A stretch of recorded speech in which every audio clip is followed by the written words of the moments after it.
เป็นชาวต้นแจ๊ก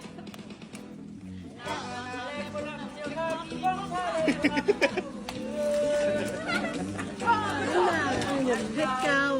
สองล้าน